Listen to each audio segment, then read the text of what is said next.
কদমতলা কুর্তি বিধানসভার পালপাড়া এলাকায় রামকৃষ্ণ পরমহংসদেবের বার্ষিক উৎসব অনুষ্ঠিত হয়। উপস্থিত ছিলেন ঊনকোটি জেলার কৈলাসহর রামকৃষ্ণ মিশনের সম্পাদক শ্রীমৎ স্বামী গিরিজানন্দজি মহারাজ। তাছাড়া উপস্থিত ছিলেন স্বামী মতিশানন্দজি মহারাজ সহ অন্যান্যরা। সকাল 8:30 থেকে ঠাকুরের পুজো শুরু হয়। মহাপ্রসাদ বিতরণ শুরু হয় বেলা 1টা থেকে। বস্ত্র বিতরণ শুরু হয় বেলা 2টো থেকে। রামকৃষ্ণ পরমহংসদেবের ভাবানুরাগী ভক্তবৃন্দরা প্রতি বছর কদমতলা কুর্তি বিধানসভা এলাকায় এই বার্ষিক উৎসবের আয়োজন করে থাকেন। এবারে তাদের উৎসব 25 বছরে পদার্পণ করল।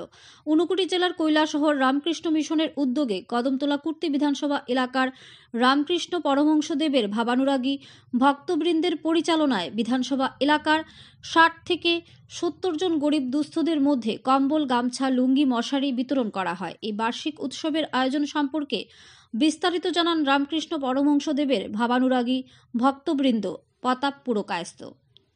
ধর্মনগর থেকে নিজস্ব প্রতিনিধির রিপোর্ট, আরি ধর্মনগর।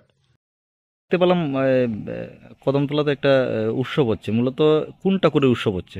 এটা রামকৃষ্ণ পরমহংসদেবের বার্ষিক উৎসব। কত বছরে পদার্পণ করলো এবার? এবার 25 বছর। বিশেষ কোনো অনুষ্ঠান আছে এই উৎসবে? বিশেষ অনুষ্ঠান বলতে এরা সকাল থেকেই তো পূজা অনুষ্ঠান এইগুলো চলছে, পূজা পাঠ আর বস্ত্র বিতরণের একটা আছে।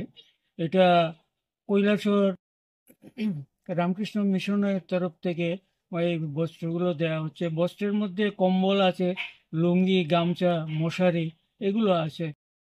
প্রায় 60-70 জনের মতো দুস্থ লোকেদের মধ্যে বিতরণ করা হচ্ছে।